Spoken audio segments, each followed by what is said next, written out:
Olá meninos, tudo bem? Então agora a gente começa nosso curso de Teoria Atômico-Molecular. Esse curso é importantíssimo para os capítulos que vêm para frente, por exemplo, cálculo estequiométrico. Tudo bem? Começamos agora? Então olha só.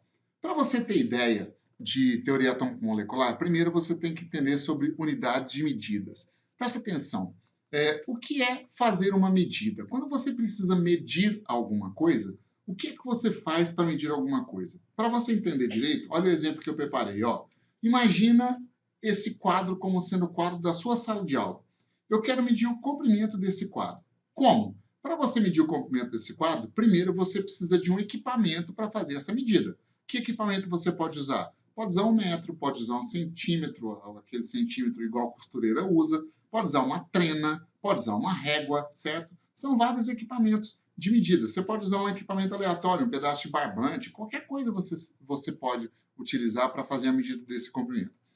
Aqui na tela, eu vou fazer a simulação da medida do comprimento desse quadro e para isso a gente vai usar uma régua, certo?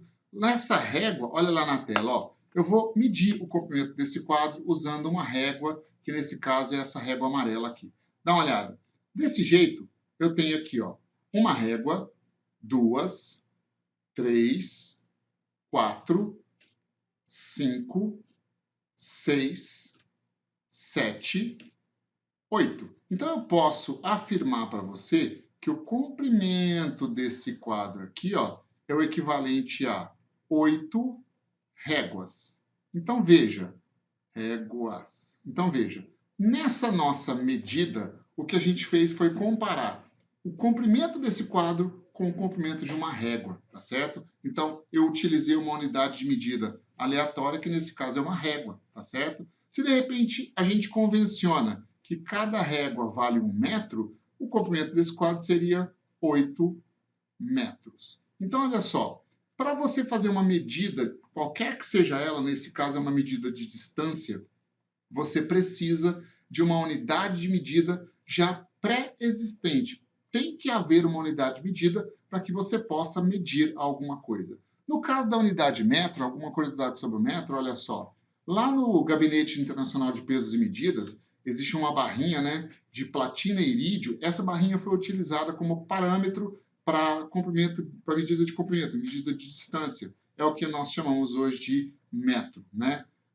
Isso foi usado de 1889 a 1960. Hoje em dia, o parâmetro mudou, a coisa está está bem mais precisa, né? O que é 1 metro? 1 metro é o comprimento do trajeto, da trajetória percorrida pela luz no vácuo durante 1 sobre isso tudo aqui, ó, de segundos. Ou seja, 1 metro equivale a 1 segundo-luz. Já ouviu falar de ano-luz? Pois é, também existe o segundo-luz.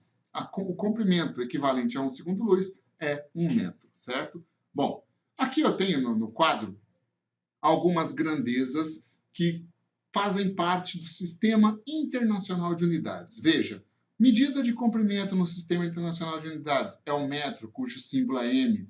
Medida de massa, o quilograma. Medida de tempo, o segundo. Medida de intensidade de corrente elétrica, ampere, né? Medida de temperatura, o Kelvin, a unidade Kelvin. Medida de quantidade de matéria, mol. Essa medida aqui, ó, para a gente, ela é extremamente importante.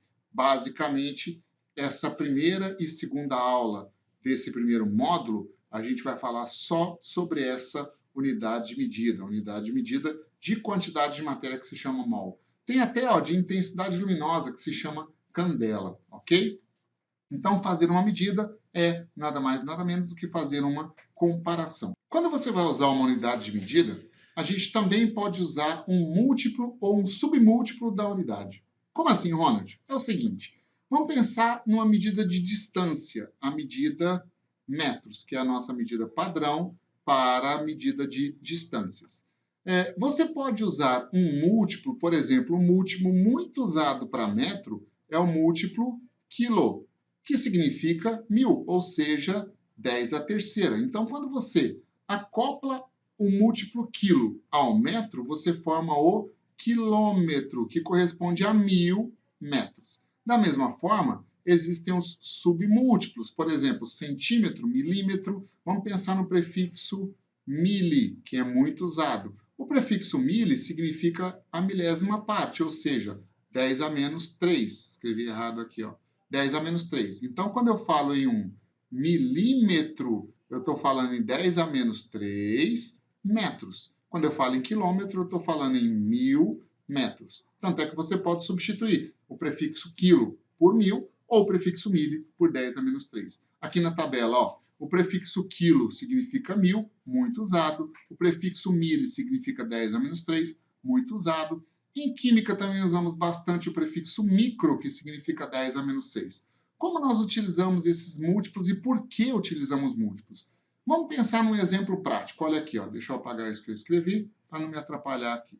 Olha, eu quero medir a distância que existe, pronto, eu quero medir a distância de São Paulo até Palmas, no Tocantins, certo?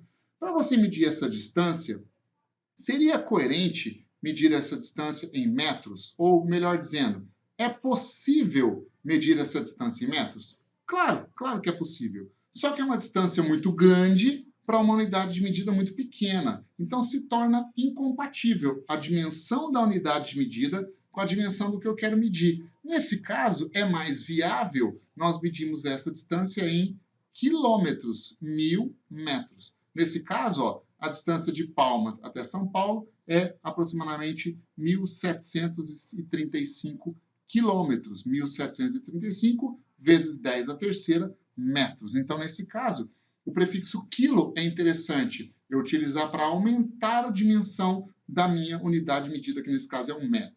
Agora, outro exemplo, ó. Imagina que você queira medir a distância desse tracinho até esse tracinho. Aí na sua tela, essa distância real mesmo.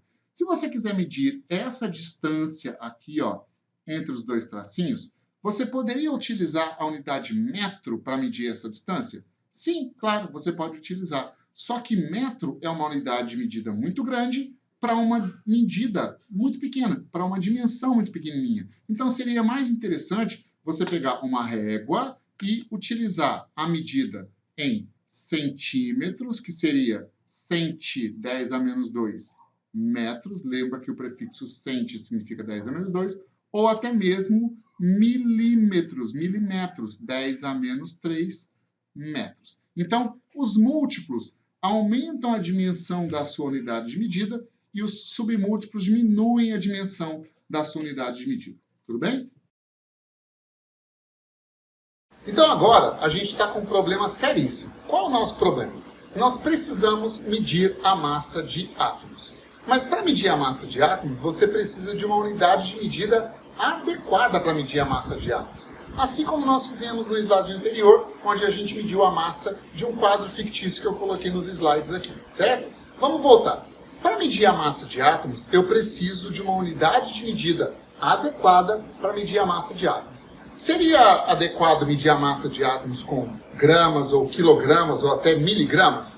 Não. Por que motivo? Porque são unidades muito grandes para medir a massa de uma coisa que é muito pequenininha, que é um átomo. Então, aí vem a pergunta. Para a gente conseguir elaborar uma unidade de medida para medir a massa de átomos, a gente precisa de algo tão pequeno quanto um átomo. Aí, olha só. Você conhece alguma coisa que é tão pequeno quanto um átomo? O que você conhece que é tão pequeno quanto o átomo? Você tem ideia? Só tem uma resposta. Outro átomo. Então a ideia é, a gente vai usar um outro átomo para ser parâmetro para medir a massa de átomos, certo? Assim como, por exemplo, nós podemos usar uma pessoa para medir a massa de outras. Veja, essa medida funcionou com um dos isótopos do elemento químico carbono. Olha só, o carbono, vou colocar aqui no cantinho, ó, o carbono, ele apresenta 3 isótopos. Isótopos. Lembra o que são isótopos? Átomos de número de massa diferente, mesmo número atômico. Existe o carbono de número de massa 12, existe o carbono de número de massa 13 e existe o carbono de número de massa 14. Inclusive, o carbono 14 é radioativo, certo? Esse carbono aqui, ó, o carbono 12, foi utilizado como padrão para a medida da massa de átomos. Ele é o carbono mais estável, né?